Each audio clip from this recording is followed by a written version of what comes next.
नमस्कार दोस्तों, आज की हमारी ये कहानी भी एक ऐसी ही घटना के ऊपर आधारित है। इस घटना में 4 दोस्त घूमते फिरते कहीं निकल गए। उनके साथ कुछ ऐसा हुआ जो अविश्वसनीय और उतना ही ज्यादा खौफनाक था। तो ये घटना है सन 2012 की। रांची शहर में एक बड़ा ही खुशहाल परिवार रहा करता था।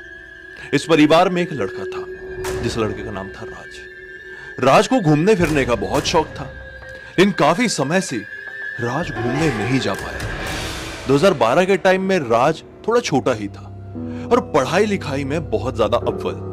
अब जो बच्चे पढ़ाई लिखाई में बहुत ज्यादा घुसे हुए रहते हैं ना, वो ज्यादा घूमते फिरते नहीं है, ये ज्यादा खेलने कूदने नहीं जाते। बहुत सारे बच्चों के साथ ऐसा होता है, सबके साथ नहीं लेकिन बहुतों के साथ होता है। तो राज भी ऐसे ही था। राज जबकि इतने बड़े शहर में रहता था, इतने खूबसूरत इतने प्यारे शहर में रहता था, लेकिन फिर भी वो अपने शहर को ढंग से एक्सप्लोर नहीं कर पाया था। जब कभी भी अपने दोस्तों के साथ उठता बैठता था, बातचीत करता था, तो ये पता चलता था अरे रांची में ये भी है, वो भी है, हम यहाँ पे भी गए, वहां पे भी गए हैं। राज को थोड़ा सा लगता था यार मैं नहीं जा पाया। एक दिन की बात है, राज ना उसके पापा जी से बहुत परमिशन मांगने की कोशिश करता है कि पापा कहीं चले जाता हूँ घूमने जाने दो। ये बात राज का भाई सुन लेता है और कहता है कि अच्छा तुझे घूमने का शौक है, जा कोई बात नहीं, अपने थोड़े आगे तेरे फूफा जी के बेटे रहता है ना, लेके जा, चिंटू को लेके जा।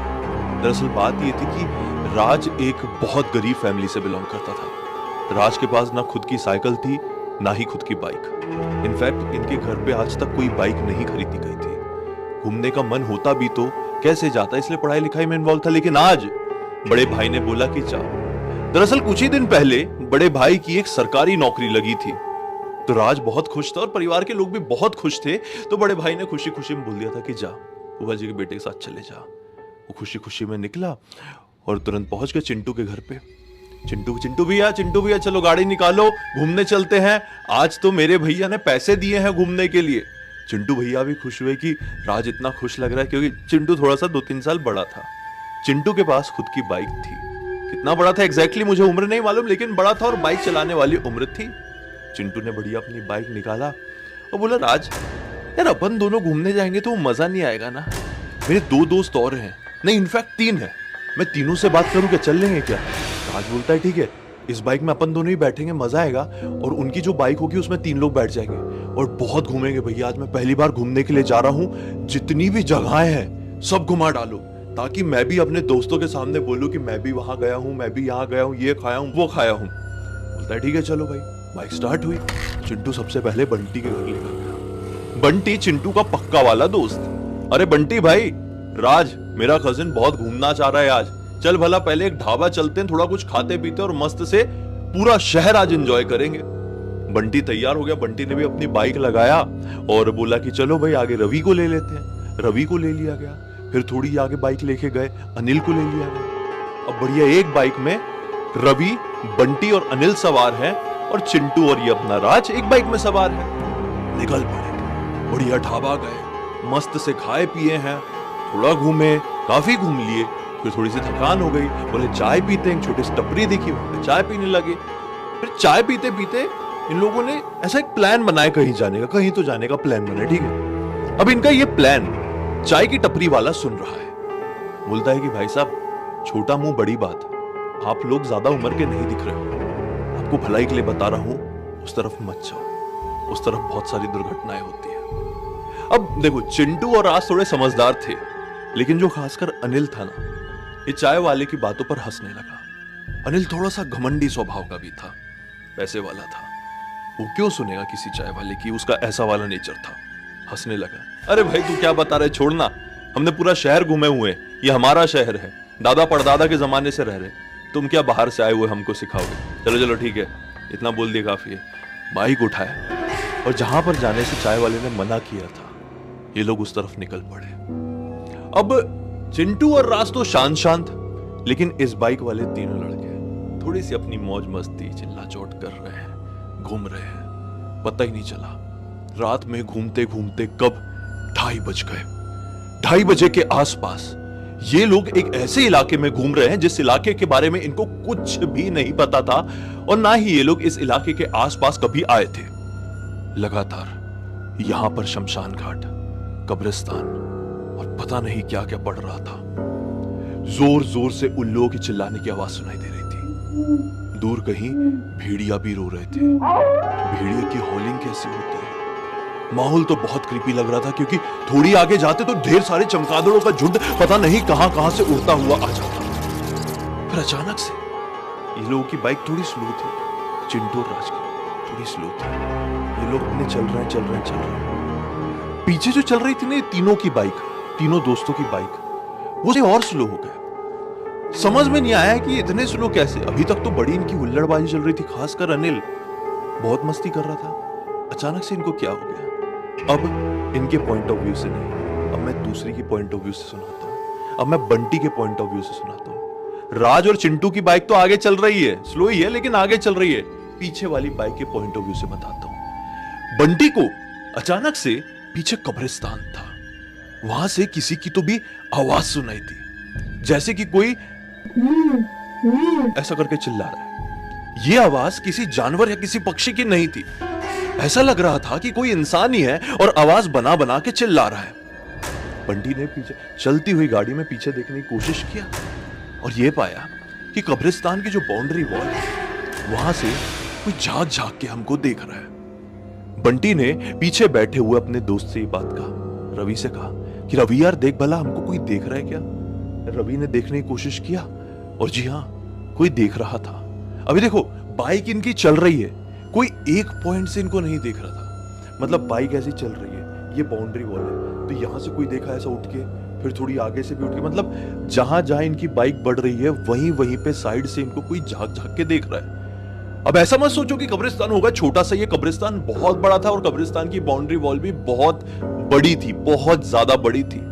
ये लोग अपने शहर से ना जाने कितनी आगे आ गए थे, इनको नहीं मालूम, लेकिन हाँ ये काफी बड़ा इलाका था और यहाँ पर ये लोग पहले कभी नहीं आए थे। अब ये चीज अपने पीछे बैठे हुए रवि ने रियलाइज किया ही है। उसने बोला कि भाई कुछ गड़बड़ है, गाड़ी भगा ले। लेकिन जो उसके पीछे अनिल बैठा हुआ था, अनिल ने चिल्ला के गंदी वाली गाली दे दी। गाली देके बोलता है, कौन है रे वहां पे, हमारा कुछ नहीं बिगाड़ सकता, और ऐसा बोल के गंदा वाला हंसने लगा और वहां पे थूक दिया, उस तरफ थूक दिया, उस दिशा में।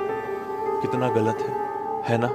बहुत, आप कभी मत करिए गलती। उसने ये किया है कि लिटरली आप विश्वास नहीं मानोगे, पेड़ थे लाइन से, उन पेड़ों के ऊपर पता नहीं ऐसे कौन से पक्षी थे, ये लोग अंधेरे में नहीं समझ पाए। अंधेरा था ना, स्ट्रीट लाइट्स यहाँ पे नहीं थी, जो भी लाइट थी इनकी गाड़ियों के हेडलाइट। पूरे पक्षी एक साथ आके ना इनकी बाइक के ऊपर मंडराने लगे जैसे इनको मारेंगे। ऐसा लग रहा था ये चमगादड़ है, तो कभी ऐसा लग रहा था ये उल्लू, लेकिन पता नहीं क्या थे और इनके ऊपर हमला करने के लिए आए। और वहां का पूरा माहौल इतना ज्यादा क्रीपी हो गया था कि पूछो मत। जोर जोर की हवाएं चलने लगी। अचानक से बंटी को अपने रियर व्यू मिरर से क्या दिखाई देता है कि कोई हमारे पीछे दौड़ रहा है, लेकिन ये कौन है बिल्कुल कुछ समझ में नहीं आ रहा है। हाइट रही होगी यही कोई 4 फीट के आसपास की, थोड़ा हेल्दी था, थोड़ा नहीं, अच्छा खासा बल्कि था, और ऐसा लग रहा था एक 3D शैडो है या फिर कोई ऐसा डरावना क्रिएचर जो इन लोगों ने कभी नहीं देखे थे। उसकी आंख हरे रंग से चमक रही थी, पूरे शरीर में केवल आंख ही थी जो क्लियर में समझ में आ पा रही थी, वरना कुछ भी नहीं। और इतना क्लियर विजन इनकी गाड़ी के टेल लाइट की वजह से आ रहा था, कोई दौड़ रहा है। और यह चीज आभास कर लिया अपने पीछे बैठे हुए रवि ने। रवि ने चिल्लाया हुआ, भाग यार, तू भाग क्यों नहीं रहा है। लेकिन अनिल के दिमाग में पता नहीं क्या उस समय छा गया था, वो अपनी चप्पल उठाया और चप्पल से जो पीछे दौड़ रहा था उसको मारा। अब एक बात बता, कोई भी चीज हो, चाहे इंसान ही दौड़ रहा हो, किसी को चप्पल से मारने से लगेगी क्या, कुछ नहीं फील होगा। उसने चप्पल से मार दिया। अब जो भी चीज थी उसको तो बुरा लगेगा। आपको क्या लगता है, ये अच्छा लगना, बुरा लगना हम इंसानों के साथ ही होता है? नहीं, ये सारी चीज केवल हमारी दुनिया में नहीं बल्कि पैरानॉर्मल दुनिया में भी एग्जिस्ट करती है। और मेरा तो यही कहना है, उस दुनिया के लोगों को ना ही खुश करना अच्छा है और ना ही दुखी करना, ना ही बुरा लगवाना। और इन लोगों ने वो गलती करती है, और खासकर अनिल ने चप्पल मारा है। और ये चीज से बंटी और घबरा गया, और बंटी ने इतनी तेज अपनी बाइक कर दिया कि आगे चल रहे अपने चिंटू और राज को कुछ समझ में ही नहीं आया कि पहले हुल्लड़बाजी थी, फिर स्लो हो गई, फिर थोड़ी सी हुल्लड़बाजी हुई, फिर फास्ट कर दिए। कुछ गड़बड़ है क्या? चिंटू को राज ने बोला, भैया आप भी निकाल लो, इन लोगों के गाड़ी भगाने के तरीके से मुझे कुछ ठीक नहीं लग रहा है। इन लोगों ने भी पीछे पलट कर देखे लेकिन इनको कुछ दिखाई नहीं दिया। फिर भी इन लोगों ने तेज से गाड़ी निकाले और लगभग 7-8 या 10 किलोमीटर मैक्सिमम इतना सफर तय करने के बाद ये लोग अपने नॉर्मल नोन इलाके में पहुंचे। एक ऐसा इलाका जिस इलाके के बारे में इन लोगों को बहुत अच्छे से पता था। ये बस स्टैंड के आसपास का इलाका था और इसी बस स्टैंड से लगभग ये कोई 1 किलोमीटर की दूरी पर राज और अपने चिंटू का घर था।